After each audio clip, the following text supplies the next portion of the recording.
SIP உங்ககிட்ட ஒரு amount இருக்குது, அது மாதம் மாதம் இன்வெஸ்ட்மெண்ட் பண்ணணும்னு நினச்சிங்கன்னா எஸ்ஐபி வந்து உங்களுக்கு ஒரு பெரிய வரப்பிரசாதமாக இருக்கும். என்ன எஸ்ஐபி? நிறைய பேர் எஸ்ஐபின்னு சொல்கிறாங்களே, எஸ்ஐபியில் எப்படி இன்வெஸ்ட் பண்ணுறது, எஸ்ஐபினா என்ன அப்படிங்கிறதெல்லாம் வந்து ஒரு டவுட்டாக இருந்ததுன்னா இந்த வீடியோவை ஸ்கிப் பண்ணாமல் முழுசாக பாருங்கள். உங்களுக்கு சில தகவல்கள் பலனுள்ளதாக இருக்கும். அதுக்கு நான் கேரண்டி. எஸ்ஐபி அப்படிங்கிறது சிஸ்டமேட்டிக் இன்வெஸ்ட்மெண்ட் பிளான், அவ்வளோதாங்க. நீங்கள் வந்து ஒரு முதல்லலாம் வந்து நம்ம அம்மாக்களெல்லாம் சீட்டெல்லாம் கட்டுவாங்க இல்லையா? ஸோ மாதம் மாதம் ஒரு அமௌண்ட்டை எடுத்து வச்சு அது வந்து சீட்டு கட்டும் பொழுது இயர்லி ஒன்ஸ் அல்லது 20 மந்த் ஒன்ஸ் வந்து அது ஒரு பெரிய பணமாக நமக்கு வந்து ரிட்டனாக கிடைக்கும் இல்லையா? அது மாதிரி மந்த்லி ஒன்ஸ் வந்து ஒரு குறிப்பிட்ட தொகையை நீங்கள் வந்து ஒரு டியூ அமௌண்ட் மாதிரி வந்து ஒரு சிஸ்டமேட்டிக் இன்வெஸ்ட்மெண்ட்டில் நீங்கள் பண்ணும் பொழுது அது உங்களுக்கு ஒரு குறிப்பிட்ட காலத்துக்கு அப்புறமா ஒரு நல்ல ரிட்டர்ன்ஸை கொடுக்கும். அதாவது வந்து பேப்பரில் இன்வெஸ்ட்மெண்ட் பண்ணாமல் பேப்பர்லெஸ் டிஜிட்டலில் நீங்கள் இன்வெஸ்ட் பண்ணுறக்கூடிய பிளான் தான் வந்து எஸ்ஐபின்னு சொல்கிறாங்க. வேறு எந்த ஒரு விஷயம் இதில் இல்லை. எதுக்காக நம்ம எஸ்ஐபி பண்ணணும்? அதுதான் நம்மக்கிட்ட பேங்க் இருக்குது. பேங்க்கில் நம்ம வந்து மாதம் மாதம் ஒரு அமௌண்ட் எடுத்து வச்சிருந்தாலே நமக்கு அது சேவிங்காக இருக்குமே, எமர்ஜென்சிக்கு யூஸ் பண்ணிக்கலாமே அப்படிங்கிறவங்களுக்கு ஒரு சின்ன விளக்கத்தை நான் கொடுக்க வேண்டியிருக்கு. உதாரணத்துக்கு ஒரு மாதம் ஒரு ஆட்டுக்குட்டியை வாங்கி நீங்கள் வச்சுக்கிறீங்கன்னு வச்சுக்குவோம். இப்போ ஒரு மாதம் இந்த ஆட்டுக்குட்டி, அடுத்த மாதம் இன்னொரு ஆட்டுக்குட்டி, இப்படி ஒரு 10 மாதம் 10 ஆட்டுக்குட்டி நம்ம வாங்கி வச்சுருக்கோம். அதுதான் பேங்க்கில் நம்ம சேவிங்ஸ் பண்ணக்கூடிய அமௌண்ட்டு அப்படிங்கிறது. மாதம் 10,000 அப்படின்னா 10 மாதத்தில் 1,00,000 உங்கள் அக்கௌண்ட்டில் இருக்கும் இல்லையா? ஸோ இதே இன்வெஸ்ட்மெண்ட் பிளானில் நீங்கள் வந்து அந்த தொகையை கட்டுறீங்க அப்படின்னா அந்த ஆட்டுக்குட்டி 10 மாதத்தில் ஏதாவது 2 ஆட்டுக்குட்டியாவது குட்டி போடும் இல்லையா? ஸோ 10 மாதத்தில் 10 ஆட்டுக்குட்டி இருக்க வேண்டிய இடத்துல நம்மகிட்ட ஒரு 15 to 18 ஆட்டுக்குட்டி இருந்தால் அது எவ்வளோ லாபகரமாக இருக்கும்? அதுதான் சிஸ்டமேட்டிக் இன்வெஸ்ட்மெண்ட் பிளானோட மகிமை. ஸோ உங்களோட இன்வெஸ்ட்மெண்ட் அப்படிங்கிறது உங்களுக்கு ரிட்டர்ன்ஸை கொடுக்கக்கூடிய மாதிரி இருக்கணும். அதுதான் இன்வெஸ்ட்மெண்ட். அதாவது முதலீடுங்கிறது என்ன? நமக்கு லாபத்தை கொடுக்கணும்.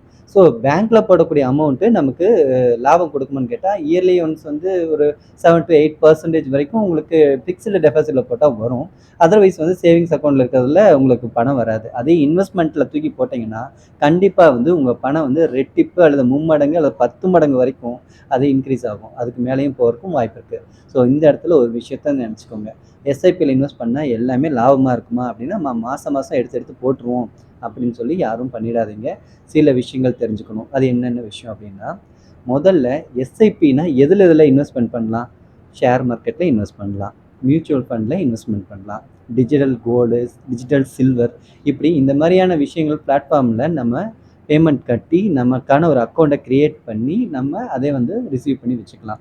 ஸோ இந்த மாதிரி இன்வெஸ்ட்மெண்ட் பண்ணுறது ஒரு லாங் டேர்ம் இன்வெஸ்ட்மெண்ட்டாக இருந்தால் மட்டும்தான் அது உங்களுக்கு லாபமாக இருக்கும். சில பேர் போட்டுட்டு 2 வருஷம் 3 வருஷத்தில் எனக்கு நல்ல ரிட்டர்ன்ஸ் வேணும் அப்படின்னு நினச்சிட்டு மாதமான ஒரு தொகையை கட்டி எடுத்துருப்பாங்க. அப்படி ஒரு 3 வருஷம் 5 இயர்ஸ் இந்த மாதிரியான ஷார்ட் டேர்மில் நீங்கள் ஒரு நல்ல ரிட்டர்ன்ஸ் எதிர்பார்த்தீங்கன்னா உங்களால் நல்ல ரிட்டர்ன்ஸ் எடுக்கவே முடியாது. குறைஞ்சது 10லிருந்து 15 வருஷமாவது அந்த ஃபண்டை நீங்கள் கை வைக்காமல் இருக்கணும். அப்போ தான் அது ஒரு நல்ல ரிட்டர்ன்ஸ் கொடுக்கும். போட்டு அதை 15 வருஷம் கழிச்சு நமக்கு நல்ல ரிட்டர்ன்ஸ் கிடைக்குமா அப்படின்னு பார்த்தா நீங்கள் நல்ல கம்பெனியாக பார்த்து இன்வெஸ்ட்மெண்ட் பண்ணியிருக்கணும். உதாரணத்துக்கு இப்போ ஷேர் மார்க்கெட்டில் ஷேர் வாங்கி வைக்கிறீங்க அப்படின்னா அது 3 நாளில் அல்லது 30 நாளில் அல்லது 3 வருஷத்துலேயும் கூட அது வந்து 100 மடங்காக கூட பெருகிறதுக்கு சான்சஸ் இருக்குது. அதே இடத்துல அதில் நிறைய ரிஸ்க்கும் இருக்குங்கிறதுனால நீங்கள் அதை புரிஞ்சுக்கிட்டு இன்வெஸ்ட்மெண்ட் பண்ணணும். அதே மியூச்சுவல் ஃபண்டில் பண்ணால் நீங்களே அவங்க விளம்பரத்தில் தெரிஞ்சிருப்பீங்க, சந்தை அபாயங்களுக்கு உட்பட்டதுன்னு. ஸோ வந்து எந்த ஒரு இன்வெஸ்ட்மெண்ட் பிளானில் நீங்கள் இன்வெஸ்ட் பண்ணாலுமே அது அடுத்த கட்டமாக போய் எங்கே நிற்கும்னா ஷேர் மார்க்கெட்டில் தான் போய் நிற்கும்.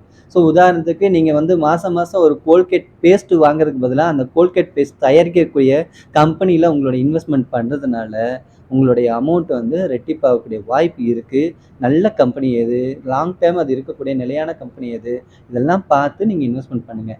அதுலலாம் உங்களுக்கு டவுட் இருக்குன்னா நீங்கள் வேறு ஒன்றும் பண்ண வேண்டாம். கோல்டு, சில்வரு இந்த மாதிரியான விஷயங்கள்ல இன்வெஸ்ட்மெண்ட் பண்ணுங்கள். டிஜிட்டலி நீங்கள் அதை வாங்கி வைக்கும்போது யாராவது திருடிட்டு போயிடுவாங்களோ அப்படிங்கிற பயம்லாம் இல்லாமல் நீங்கள் சேஃப்டியாக உங்களுடைய கோல்டை வாங்கி பர்ச்சேஸ் பண்ணி வச்சுக்கலாம். ரேட் உயரும் பொழுது நீங்கள் விற்றுக்கலாம்.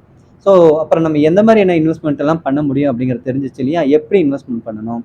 உங்கள் கையில் ஒரு 100 ரூபாய் இருந்ததுன்னா 100 ரூபாய்க்கு அப்படியே தூக்கி கொண்டு போய் ஒரு மியூச்சுவல் ஃபண்ட்லேயோ இல்லை ஷேர் மார்க்கெட்லேயோ அப்படி இன்வெஸ்ட்மெண்ட் பண்ணிடாதீங்க. ஏன்னா எதில் இன்வெஸ்ட் பண்ணாலுமே எந்த அளவுக்கு ப்ராஃபிட் இருக்கோ அந்த அளவுக்கு லாஸஸும் இருக்குது. ஸோ அப்போ அந்த 100 ரூபாயை ஸ்ப்ளிட் பண்ணி இன்வெஸ்ட்மெண்ட் பண்ணுங்கள். கோல்டில் இவ்வளவு, மியூச்சுவல் ஃபண்டில் இவ்வளவு, ஷேர் மார்க்கெட்டில் இன்வெஸ்ட் பண்ணுறது இவ்வளோ பண்ணலாம். அது போக இப்போ கிரிப்டோ கரன்சியில் நல்ல ப்ராஃபிட் கொடுத்துட்ருக்கு, நல்ல டவுன்லைன்லையும் போயிட்டுருக்கு. ஸோ அந்த கிரிப்டோ கரன்சிலாம் நீங்கள் இன்வெஸ்ட் பண்ணுறதா இருந்தாலும் பண்ணலாம். பட் ஆனால் இந்திய அரசாங்கம் இன்னும் வந்து லீகலாக இது வந்து ஆத்தரைஸ் பண்ணலை. ஸோ அதை தெரிஞ்சுக்கிட்டு நல்ல கம்பெனியாக பார்த்து நீங்கள் இன்வெஸ்ட்மெண்ட் பண்ணுங்கள். அது சரியாக இருக்கும். ஸோ உங்கள் அமௌண்ட்டு ரூ. 100 இப்படி ஸ்ப்ளிட் பண்ணி இன்வெஸ்ட்மெண்ட் பண்ணிங்கன்னா உங்களுக்கு வந்து அந்த பேஸ் அமௌண்ட் வந்து லாஸ் ஆகாமல் இருக்கும். ஏன்னா இப்போ சமீப காலத்தில் ஷேர் மார்க்கெட்டில் ரொம்ப டவுன் லைனில் போயிட்டுருக்கு.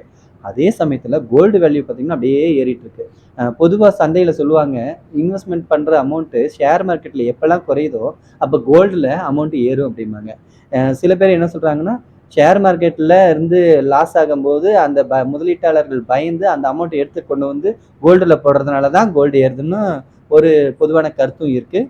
அது எந்த அளவுக்கு உண்மைங்கிறது தெரிஞ்சவங்க கமெண்டில் சொல்லுங்கள், நாங்களும் தெரிஞ்சுக்கிறோம். ஸோ உங்களோட இன்வெஸ்ட்மெண்ட்டை இப்படி ஸ்ப்ளிட் பண்ணி கட்டுறீங்க இல்லையா, எந்த அளவுக்கு இதில் ப்ராஃபிட் வருமோ அந்த அளவுக்கு லாஸும் ஆகும் அப்படிங்கிறத தெரிஞ்சுக்கிட்டு நீங்கள் கம்பெனியில் இன்வெஸ்ட்மெண்ட் பண்ணுங்கள். அதே மாதிரி நீங்கள் ஆன்லைனில் பார்க்கக்கூடிய எல்லா ஆப்லேயுமே வந்து உடனே போய் உங்களோட கேஒய்சியை வந்து அப்டேட் பண்ணி எல்லா டீட்டெயிலையும் கொடுத்துடாதீங்க. இன்றைக்கி நிறைய ஆப் வந்து ஸ்கேம் பண்ணுறதுக்கு நிறைய வந்திருக்கு. ஸோ எந்த ஆப்பாக இருந்தாலும் ஒரு ஆத்தரைஸ் இருக்கா, ஒரு பேக்ரவுண்டில் அதுக்கு ஏதாவது வெரிஃபை பண்ணுறதுக்கு சான்சஸ் இருக்கா, நம்ம அணுக முடியுமா, இதெல்லாம் பார்த்து உங்களுக்கு தெரிஞ்ச நபர் மூலிமா நல்ல ரெஃபரன்ஸ் கிடைச்சா மட்டுமே நீங்கள் அந்த ஆப்லேயோ டிஜிட்டல் பிளாட்ஃபார்ம்லேயோ இன்வெஸ்ட்மெண்ட் பண்ணுங்கள். ஸ்கேமர்ஸ் கிட்ட போய் ஏமாந்துடவும் வேண்டாம். ஃபண்டு சீக்கிரமாக போகிறதுக்குண்டான வாய்ப்பு நிறைய இருக்குது. ஏன்னா உங்கள் கேஒய்சி டீட்டெயிலை கேட்குற இடத்துலலாம் ஆதார் டீட்டெயிலெலாம் கொடுத்துட்ருக்காதீங்க. அப்புறம் 2வது விஷயம் என்னென்னா, என் ஃப்ரெண்டு சொன்னார், என் ரிலேஷன் சொன்னார்னு சொல்லிட்டு உங்களுக்கு தெரியாத ஒரு விஷயத்தில் உங்களுடைய பணத்தை கொண்டு போய் முதலீடு பண்ணாதீங்க.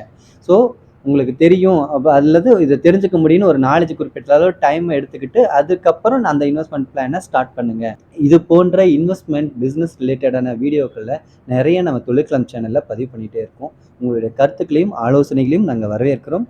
நன்றி.